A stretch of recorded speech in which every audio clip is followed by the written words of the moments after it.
The bullet tore through the wooden beam above Dahlia Owens's head, splintering the timber and sending dust cascading down onto her copper-colored hair. And in that moment, she knew Sheriff Thompson was too drunk to save anyone in this town, least of all himself. She ducked behind the water trough outside the saloon, her heart hammering against her ribs as the Anderson gang continued their rampage through the main street of Springerville, Arizona. The year was 1881, and lawlessness had become as common as the desert heat that baked the town's dusty roads. Sheriff Thompson had stumbled out of the Silver Dollar 5 minutes ago, fumbled for his revolver, and promptly collapsed face first into a horse trough. Nobody moved to help him. Nobody expected anything different anymore. Dahlia pressed herself against the rough wood, calculating her options. At 23 years old, she had spent the last 5 years working at her father's mercantile, watching the town slowly descend into chaos. Her father, Robert Owens, had been gunned down 2 years ago by a drifter who walked away without consequence. Sheriff Thompson had been too deep in his cups to even investigate properly. Since then, Dahlia had learned to handle the Winchester rifle her father kept under the counter, and she had become a better shot than most men in town, practicing on bottles and cans behind the store every evening as the sun set over the Mogollon Rim. Another shot rang out, followed by the crash of breaking glass. Mrs. Henderson screamed from inside the general store across the street. Dahlia clenched her jaw, anger burning through the fear. She had watched this town suffer long enough. She stood up, grabbed the rifle that one of the fleeing townspeople had dropped, checked that it was loaded, and stepped into the street. Quentin Dalton saw her before the Anderson brothers did. He had been taking cover behind the barber shop, his own Colt already drawn, waiting for an opening. The moment he spotted the young woman with fire in her eyes stepping deliberately into the middle of the chaos, something shifted in his chest. He had ridden into Springerville 3 days ago, just a cowboy looking for honest work on one of the nearby cattle ranches. At 25, he had spent most of his adult life driving cattle from Texas to Montana, sleeping under stars, living by a code that valued honor above all else. He had seen brave men face down stampedes and storms, but he had never seen anyone quite like the woman now standing in the center of the street with a rifle leveled at Jack Anderson's chest. "That's far enough," Dahlia called out, her voice steady despite the tremor she felt in her knees. Jack Anderson turned, his weathered face breaking into a cruel grin. His younger brothers, Tom and Pete, flanked him on either side, their revolvers still smoking from the shots they had fired into the air. "Well now, what do we have here? A little lady playing hero." "I said that's far enough," Dahlia repeated. "Drop your weapons and ride out or face the consequences." Jack laughed, a harsh sound that echoed off the false-fronted buildings. "Sheriff Thompson can't even stand up straight, girl. What makes you think you can stop us?" "I am not Sheriff Thompson," Dahlia said, "and I am not asking again." The moment stretched thin as wire. Quentin found himself moving before conscious thought took over, stepping out from his cover, his Colt raised and trained on Tom Anderson. "The lady gave you fair warning," he said, his voice carrying the weight of someone who meant every word. "I suggest you take it." Jack's eyes flickered between Dahlia and Quentin, reassessing the situation. His brothers shifted nervously. These were not the easy pickings they had expected. The town had always rolled over before, but something had changed in the air. "You do not speak for this town, stranger," Jack spat. "Maybe not," Quentin replied, taking another step forward. "But I stand with anyone who has the courage to face down bullies. That makes us 2 against 3, and I like those odds just fine." More movement caught Dahlia's peripheral vision. Old Henry Morrison, the blacksmith, emerged from his shop with a shotgun, Then Sarah Chen, who ran the boarding house, appeared on her porch with a rifle of her own. One by one, townspeople who had been cowering began to show themselves, armed and angry and tired of living in fear. Jack Anderson's confidence faltered. He had never faced unified resistance before. Towns were supposed to be soft, easy targets when the law was weak. But the woman with the copper hair had changed something fundamental in this moment, had sparked something that spread like wildfire through the people around her. "This is not over," Jack snarled, but he was already backing toward his horse. His brothers followed, mounting quickly and spurring their animals into a gallop that carried them out of town in a cloud of dust and defeat. Dahlia lowered her rifle slowly, her hands beginning to shake now that the immediate danger had passed. She had done it. They had done it. But Sheriff Thompson was still lying unconscious by the horse trough, and the reality of Springerville's situation had not changed. Quentin approached her carefully, reading the mix of triumph and shock on her face. "That was either the bravest or the most foolish thing I have ever seen," he said, and there was no mockery in his tone, only honest admiration. She turned to look at him properly for the first time. He was tall and lean, with sun-darkened skin and eyes the color of whiskey held up to lamplight. His dark hair curled slightly at the collar of his worn cotton shirt, and there was a quality of steadiness about him that made her feel momentarily safer than she had in years. "Probably both," she admitted, and was surprised when a laugh bubbled up from her chest, half hysterical with relief. He smiled then, a real smile that crinkled the corners of his eyes. "Quentin Dalton," he introduced himself, tipping his hat. "Just a drifting cowboy who happened to be in the right place." "Dahlia Owens," she replied. "Just a shopkeeper's daughter who got tired of watching good people suffer." Their eyes held for a moment longer than strictly necessary, and Quentin felt that shift in his chest again, like something fundamental had just clicked into place. He had always been a practical man, not given to flights of fancy, but he knew in that instant that meeting this woman was going to change the trajectory of his life. The spell broke when Mayor Charles Whitfield came rushing over, his portly frame wheezing with exertion. "Miss Owens, Mr. Dalton." "Thank God for your quick thinking. That was extraordinary, but we still have a problem." He gestured despairingly at Sheriff Thompson, who was now snoring loudly beside the trough. "We cannot continue like this. The town needs real protection. We need a real sheriff." "Then hold an election," Dahlia said, the words coming out before she had fully thought them through. "Let the people decide who they trust to protect them." Mayor Whitfield blinked rapidly behind his spectacles. "An election? Yes. Yes, that might work, but who would run?" The silence that followed was heavy with unspoken possibilities. Henry Morrison was the first to speak up. "Miss Dahlia should run," he called out. "She just did more for this town in 5 minutes than Thompson has done in 5 years. A murmur of agreement rippled through the gathered crowd. Sarah Chen nodded vigorously. "She has proven herself. She has the courage and the sense this town needs." Dahlia felt heat rising to her cheeks. "I am not sure that is appropriate. A woman sheriff. The county officials would never recognize it." "This is territorial Arizona," Mayor Whitfield mused, scratching his chin thoughtfully. "The rules are less rigid than back east, and if the town officially elects you, that carries legal weight. We could make it work, Miss Owens, if you are willing." Dahlia looked around at the faces of her neighbors, people she had known her entire life. She saw hope there and desperation, and a fragile trust that she had the strength to protect them. Her father had always taught her that with ability came responsibility. She had the ability. Could she walk away from the responsibility? Her gaze found Quentin's again, and he gave her the smallest nod of encouragement.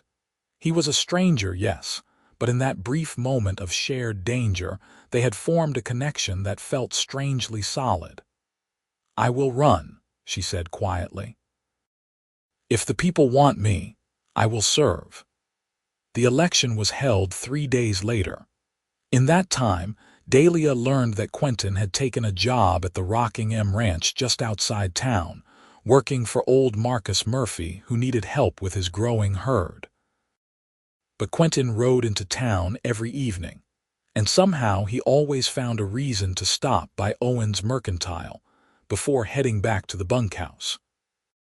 "You need to know how to wear a badge if you win," he told her on the second evening, leaning against the counter with that easy grace he seemed to carry everywhere. "It is about more than just shooting straight. You need to read people, know when to push and when to let things settle." "And you know all this how?" she asked, organizing tins of peaches on a shelf.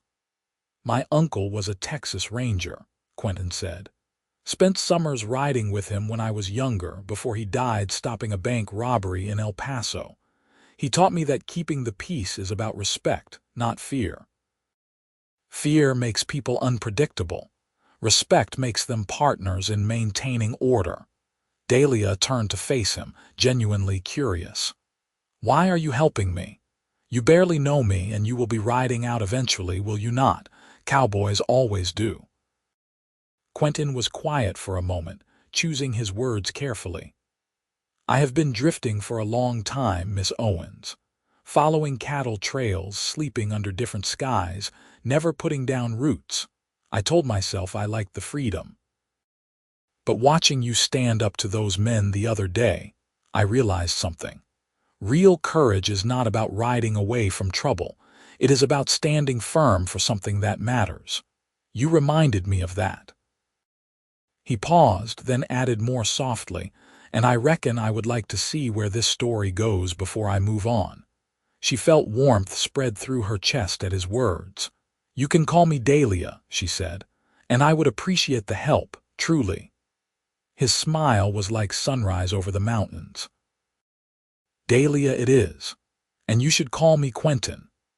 They spent the next 2 evenings talking long after the store should have closed. He told her about growing cattle drives, about nights when the cattle would spook and cowboys would ride for hours to keep the herd from scattering to the 4 winds. She told him about growing up in Springerville, about her mother who had died bringing her into the world, about her father who had raised her to be strong and independent, teaching her arithmetic and reading alongside how to shoot and ride. "He used to say that capability was not bound by gender," Dahlia said, her voice soft with memory. "He said I had a sharp mind and steady hands, and those were the qualities that mattered." "He sounds like he was a wise man," Quentin replied. "He was, and he would have liked you, I think." The admission surprised her with its intimacy, but it felt right to say. Quentin reached across the counter and gently took her hand, and the simple contact sent electricity racing up her arm. "I wish I could have met him," he said honestly. "Any man who could raise a daughter as remarkable as you deserves respect." Election day dawned clear and hot, the July sun beating down on Springerville with relentless intensity. Mayor Whitfield had set up a ballot box in front of the town hall, and citizens began arriving early to cast their votes. There were only 2 names on the ballot: Dahlia Owens and Frank Peterson, a former deputy from Tucson who had thrown his hat in the ring at the last moment, backed by some of the more traditional voices in town who balked at the idea of a female sheriff. Dahlia spent the day at the Mercantile, trying to keep busy, trying not to think about the fact that her entire future hinged on what the townspeople decided. Quentin stopped by at noon with a lunch Sarah Chen had packed.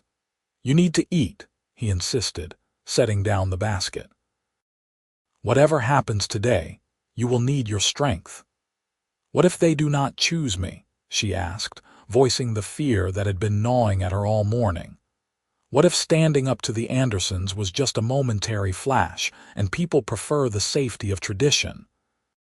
Quentin moved around the counter to stand beside her, close enough that she could feel the warmth of his presence. Then Frank Peterson becomes sheriff, and you go on running this fine store. But Dahlia, I have watched this town these past few days. I have seen how people look at you now. You gave them hope. You showed them they could fight back. That is not something people forget easily. She looked up at him, at the conviction in his warm eyes, and felt some of her anxiety ease. When did you become so wise? I have my moments, he said with a grin. Then, more seriously, and I have faith in you, even if you do not have it in yourself right now. The voting concluded at 6 o'clock. By 7, Mayor Whitfield had finished counting the ballots, and the entire town gathered in the street outside the town hall to hear the results. Dahlia stood on the mercantile porch, her stomach in knots, with Quentin beside her in quiet support. Mayor Whitfield emerged, clearing his throat importantly. Citizens of Springerville, the ballots have been counted and verified. For the position of town sheriff, Frank Peterson received 37 votes. He paused for dramatic effect, and Dahlia felt her heart sink. Then his face broke into a broad smile. And Miss Dahlia Owens received 112 votes. By a landslide, Springerville has elected its first female sheriff. The cheer that erupted was deafening. People surged forward, congratulating Dahlia, shaking her hand, thanking her for her courage. She felt overwhelmed by the wave of support, tears pricking at her eyes. She had not expected such a decisive victory. The people had spoken, and they had chosen her through the crowd.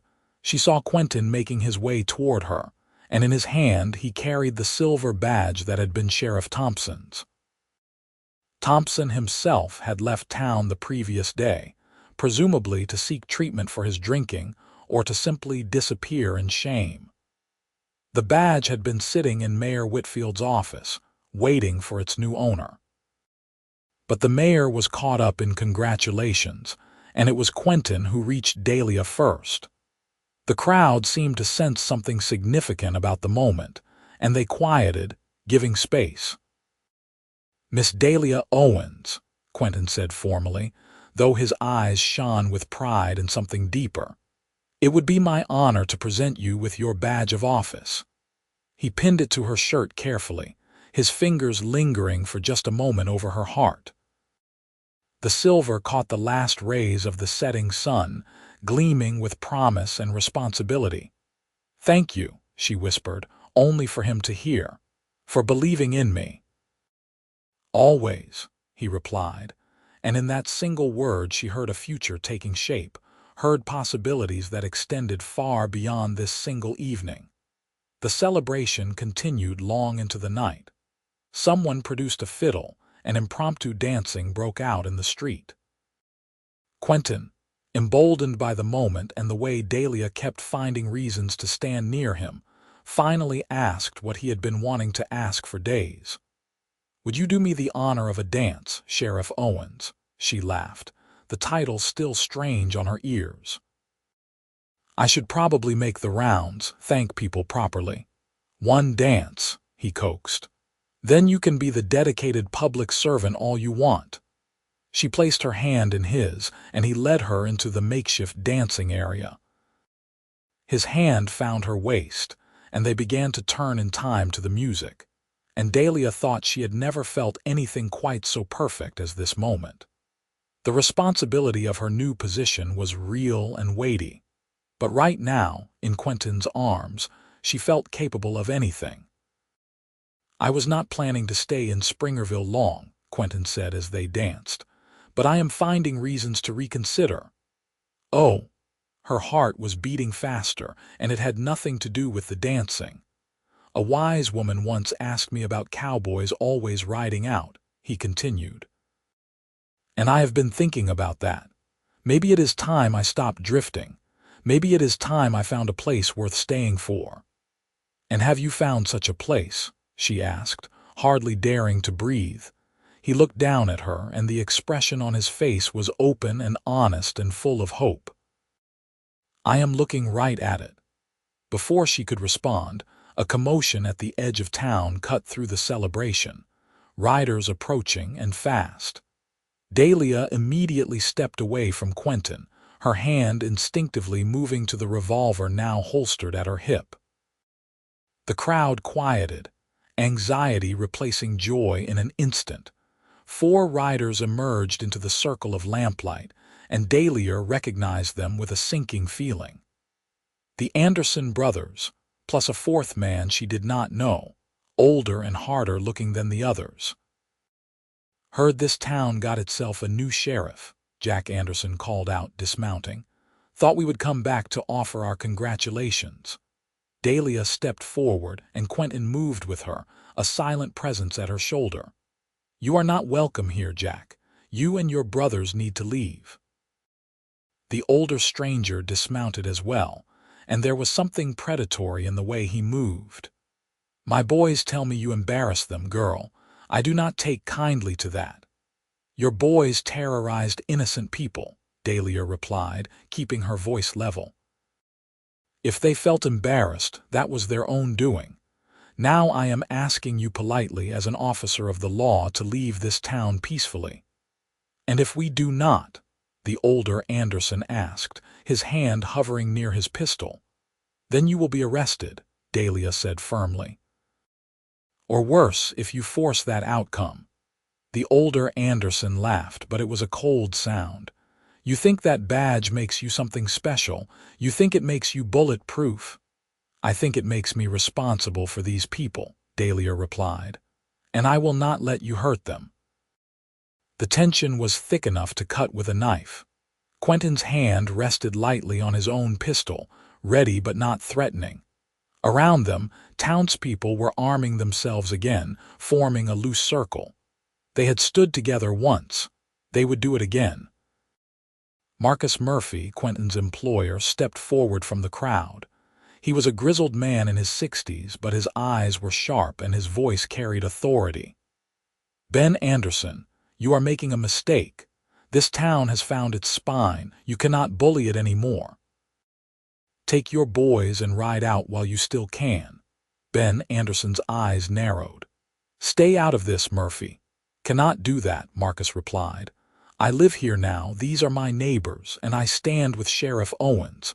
One by one, other voices joined in affirmation: Henry Morrison, Sarah Chen, the pastor of the small church, the school teacher. People who had been victims and bystanders were now standing firm, united behind their new sheriff. Ben Anderson saw the shift, recognized that the odds were not in his favor. "This is not over," he spat, but he was already backing toward his horse. "Yes, it is," Dahlia said quietly. "It is over because we say it is over. This town belongs to the people who live and work here, not to men who only know how to take and destroy. If you come back, if you threaten anyone here again, I will hunt you down and bring you to justice." "That is not a threat. That is a promise." Something in her tone, in the absolute conviction with which she spoke, made Ben Anderson pause. He studied her face for a long moment, then grunted. "You have more steel than most men I have known," he admitted grudgingly, "but steel can break." "Not this steel," Quentin said, speaking for the first time. "Not when it is tempered by courage and backed by an entire community. You are outnumbered and outmatched. Leave while you can still do so with dignity." Ben Anderson spat into the dust, then mounted his horse. "Boys, let us go. This town is not worth the trouble." He wheeled his horse around, and his sons followed.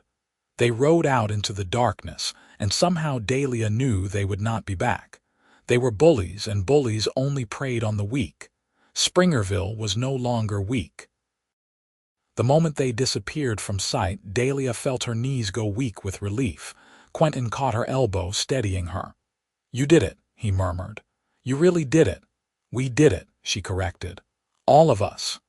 The celebration that resumed was more subdued but somehow deeper. These people had faced danger twice now and emerged victorious. They had learned that they could defend themselves when they stood together. Dahlia had given them that gift, and they would not forget it. As the evening wound down and people began drifting home, Quentin walked Dahlia back to the small house behind the mercantile where she lived. The night air was cool, a relief after the day's heat, and stars spread across the sky in glittering profusion. "I meant what I said earlier," Quentin told her as they stood on her porch, "about finding a reason to stay." "Quentin, you barely know me," Dahlia protested, though her heart was singing at his words. "We have known each other less than a week." "I know you are brave," he said. "I know you care about doing what is right, even when it is hard. I know you face danger without flinching and stand up for people who cannot stand up for themselves. I know that when you smile, it feels like the sun coming out. What else do I need to know?" She laughed softly. "Well, I sing off-key. I am terrible at cooking anything more complicated than eggs. I have a temper when provoked. I read too much and sometimes forget to sleep. My idea of a pleasant afternoon is target practice." "Target practice sounds like a fine way to spend time," Quentin said with a grin. "And I can cook, so we balance each other. As for the rest, well, those are just more things to appreciate about you. You are serious," she said wonderingly. "You actually want to stay here." "I want to stay wherever you are," he corrected. "If that is Springerville, then Springerville it is. I can work the ranch, build us a future. I am a hard worker and I am good with horses and cattle. Marcus has already said he would be glad to keep me on permanent." "Us," she whispered. He took her hands in his thumbs tracing gentle circles on her palms. "I know it is fast. I know we should probably take time to court properly. But Dahlia, I have never felt about anyone the way I feel about you. You walked into danger without hesitation to protect strangers. You inspired an entire town to find their courage. You are everything I did not know I was looking for. So yes, us, if you will have me." She looked up at him, at the honesty in his face, at the hope and vulnerability he was showing her. Her practical mind told her this was indeed fast, told her she should be cautious. But her heart, the part of her that had stood in the street and faced down armed men, the part that had always trusted her instincts, told her that Quentin Dalton was a gift she should not refuse. "I feel it too," she admitted. "This connection between us. It does not make logical sense, but it feels more real than anything I have experienced." "Then let me court you properly," he said. "Let me prove I am worthy of you, and when you are ready, when you are sure, I will ask you the most important question of my life." She rose on her toes and kissed his cheek, a promise and an acceptance. "I am already sure," she whispered, "but I will enjoy the courting all the same." His smile was brilliant in the moonlight. "Then we have ourselves an understanding, Sheriff Owens." "That we do, Cowboy." The weeks that followed fell into a pattern that felt both new and natural. Dahlia settled into her role as sheriff with determination, and a learning curve that she attacked the same way she attacked everything, with full commitment. She made rounds every morning, checking on businesses, resolving disputes before they could escalate, building relationships with the people she served. She corresponded with sheriffs in neighboring towns, creating a network of communication about criminals and problems. Quentin proved to be an invaluable partner in ways neither of them had initially anticipated. His knowledge of tracking and reading signs from his cowboy days helped when they needed to follow the trail of a horse thief. His calm demeanor helped to escalate tense situations. And his unwavering support gave Dahlia the confidence to trust her instincts, even when she faced criticism from those who still believed a woman had no place wearing a badge. There was criticism, of course. A territorial representative visited in August and made his displeasure known, though Mayor Whitfield stood firm on the town's right to elect its own peace officer. Some of the older men in town grumbled that things were not done properly anymore, but the crime rate spoke for itself. Springerville had become one of the safest towns in the territory, and word spread. Families looking for a peaceful place to settle began arriving, drawn by the reputation of the town with the fearless sheriff. Through it all, Quentin courted Dahlia with a mixture of old-fashioned propriety and genuine affection that made her fall more deeply in love with him every day. He brought her flowers he picked on his rides.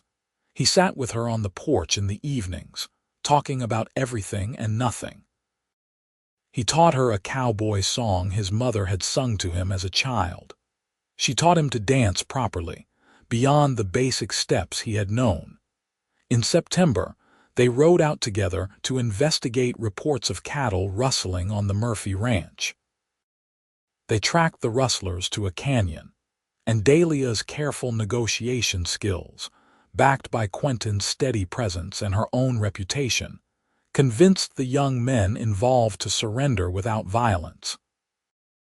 They turned out to be desperate homesteaders who had lost their own herd to disease and were trying to survive. Dahlia arranged for them to work off their debt to Marcus Murphy rather than face prison, and in doing so, she earned a reputation for fairness that spread even further.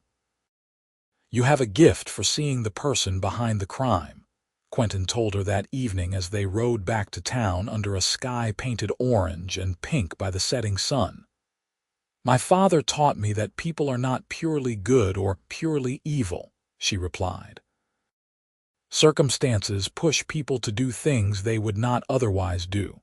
Justice should account for that when possible."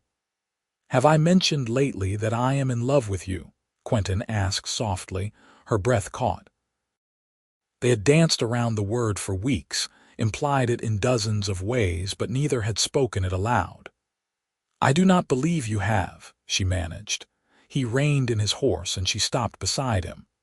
They were alone on the trail, the town still a mile distant, the world painted gold around them. "Then let me remedy that," he said. "I love you, Dahlia Owens. I love your courage and your compassion. I love the way you see the best in people while still holding them accountable. I love the way you sing off-key when you think no one is listening. I love waking up every morning knowing I will see you that day. I love you, and I want to spend my life loving you if you will let me." Tears pricked at her eyes, but they were happy tears. "I love you too," she said, her voice thick with emotion. "I love your steadiness and your humor. I love how you make me feel brave and safe at the same time. I love that you see me as an equal and never try to diminish what I do. I love you, Quentin Dalton, and yes, I want a life with you." He dismounted and helped her down from her horse, and there on the trail, he kissed her properly for the first time.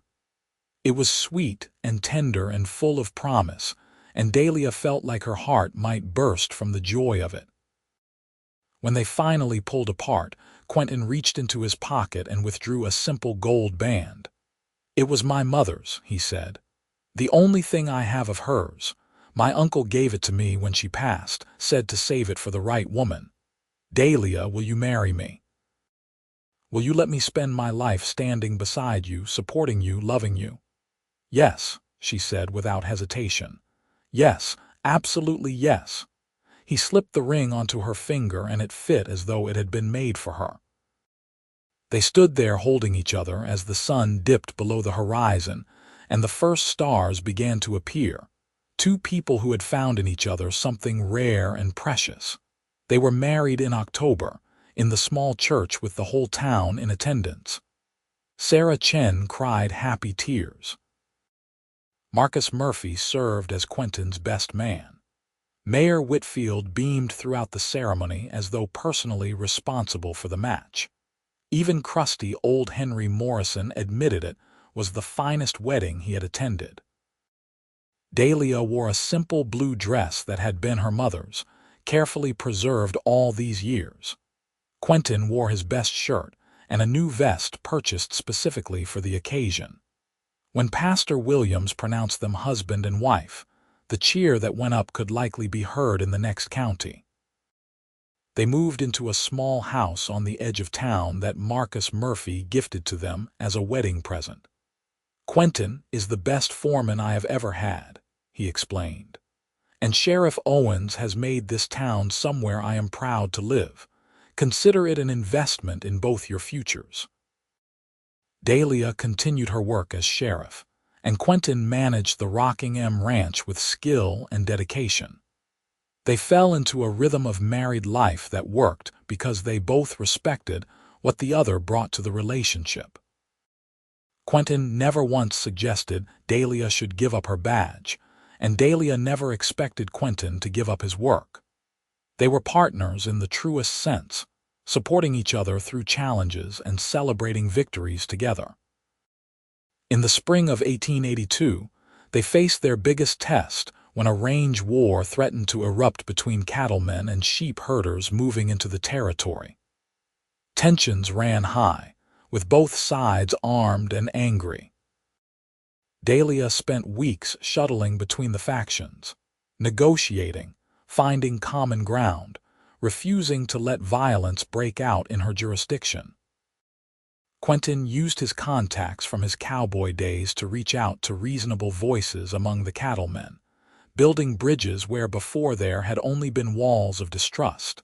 It was exhausting, frustrating work. There were nights when Dahlia came home discouraged, certain that bloodshed was inevitable. But Quentin would hold her and remind her of what she had already accomplished, of the town she had saved and the people she had brought together. "You stood down the Anderson gang," he told her during one particularly difficult evening. "You turned enemies into allies. You can do this too. I believe in you." And slowly, painstakingly, she did. By the time summer arrived, she had brokered an agreement that divided grazing lands fairly and established protocols for resolving disputes. It was not perfect, but it was peace, and it held. The territorial governor took notice. He sent a letter commending Sheriff Owens for her exceptional peacekeeping work, and formally recognizing her authority, which went a long way towards silencing the remaining critics who questioned whether a woman should hold such a position. Life continued its steady forward march. In the fall of 1882, Dahlia discovered she was pregnant. The news filled her with joy and terror in equal measure. How could she continue her work as sheriff with a child? But Quentin's response eased her fears.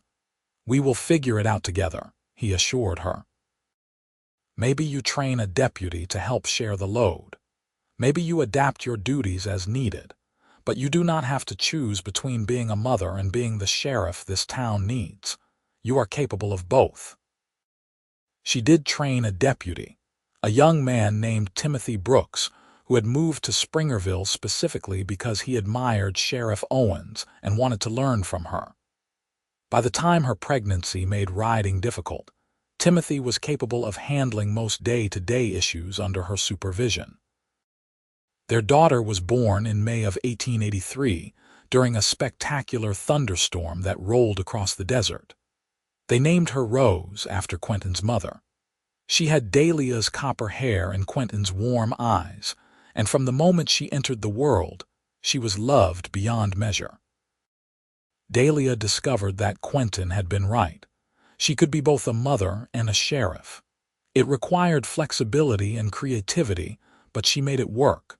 She brought Rose to the office in a basket when she was tiny. As Rose grew, the townspeople helped, with Sarah Chen and others delighted to watch the baby while Dahlia handled more dangerous work. The town continued to prosper.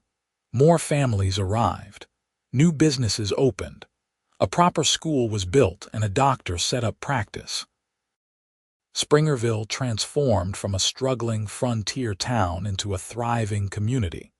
And while Dahlia would never take sole credit for that, she knew her leadership had been a crucial part of the transformation. In 1884, they added a son to their family, a sturdy boy they named Robert after Dahlia's father. Quentin proved to be as devoted a father as he was a husband, somehow balancing his ranch work with time for his children. teaching Rose to ride almost before she could walk, singing Robert to sleep with those old cowboy songs.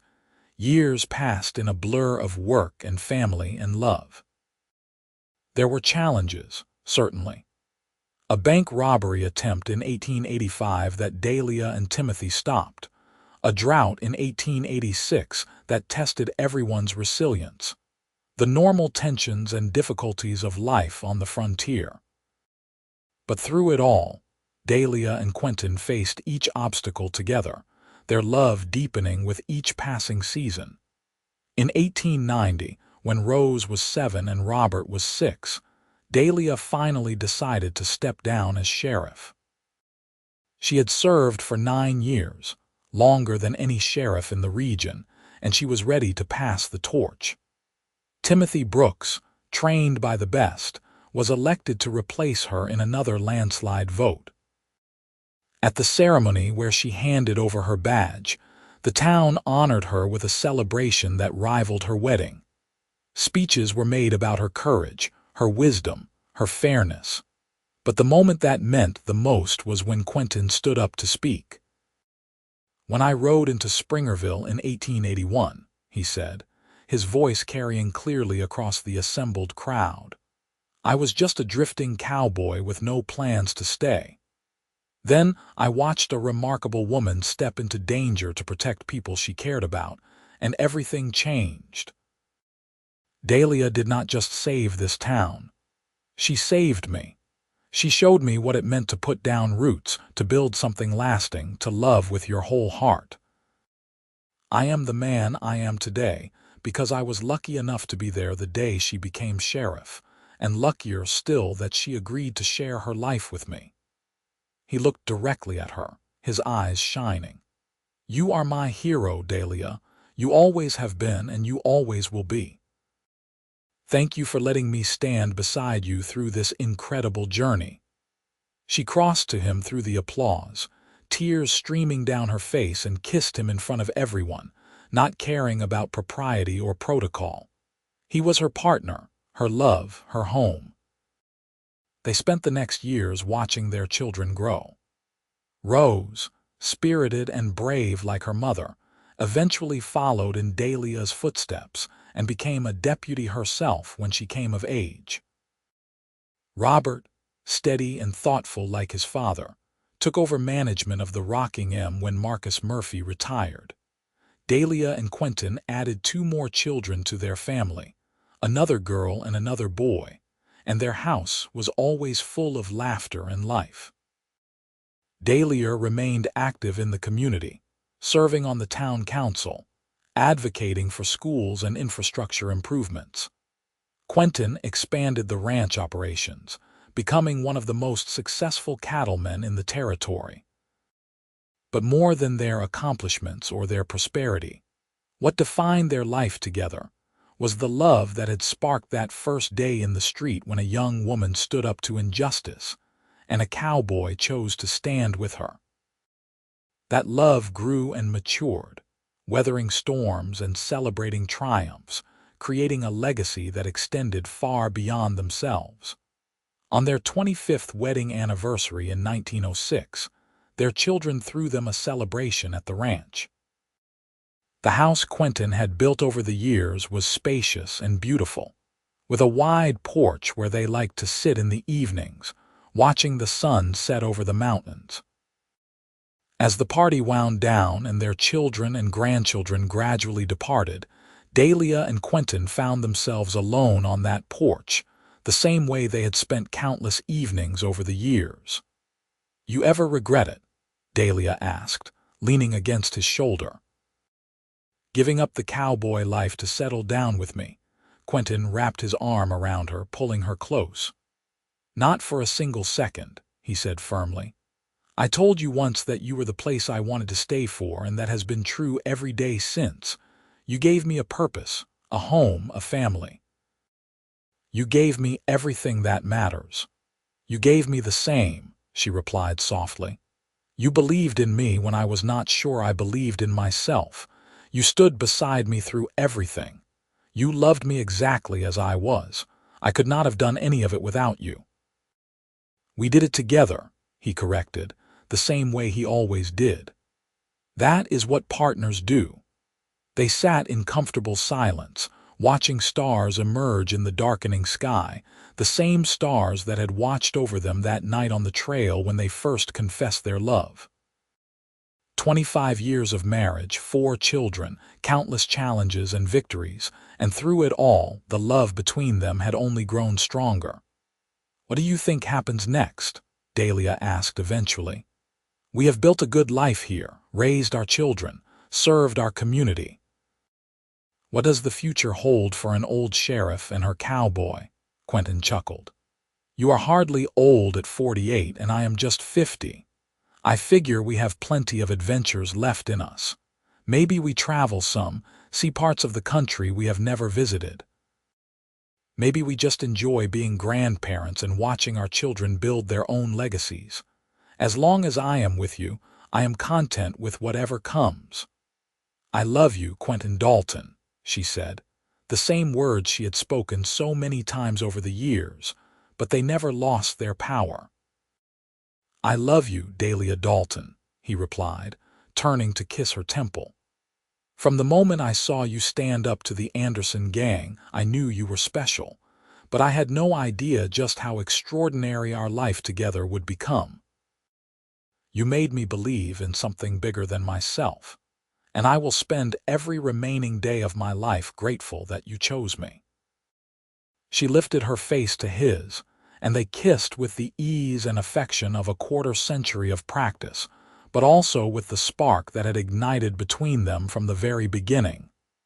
Some things, the important things, never changed. Inside the house, they could hear their youngest grandchild, 3-year-old Catherine, calling for them. Rose's daughter had stayed late and apparently was not ready to go home yet. They smiled at each other and rose to go tend to her, hands linked, moving together with the seamless coordination of 2 people who had learned to navigate life as a unit. As they walked inside, Dahlia glanced back at the porch one more time, at the place where they had shared so many quiet moments together. The silver badge she had worn for 9 years now sat in a frame on their mantel, next to a photo from their wedding day. She did not need to wear it anymore to be proud of what she had accomplished, or to remember the day the town had voted her in, and the cowboy she loved had pinned it on her so proudly. That moment had changed everything, had set in motion a love story that spanned decades and created a family that would carry their legacy forward. It had proven that courage came in many forms, that love could blossom in unexpected circumstances, and that when 2 people committed to standing together, they could overcome any challenge. The future stretched before them, full of unknowns but anchored by certainty of their love. They would face it the same way they had faced everything else, together, partners in every sense of the word. And as they settled in to read Catherine a bedtime story, surrounded by the life they had built and the love they had nurtured, Dahlia knew with absolute conviction that she would not change a single thing about the journey that had brought them here. Their story, which had begun with a landslide election and a badge pinned with pride, had become something far more profound. It had become a testament to the power of courage, the strength of partnership, and the enduring nature of true love. And it would continue, through their children and grandchildren, a legacy of standing up for what was right and loving with your whole heart, for generations to come.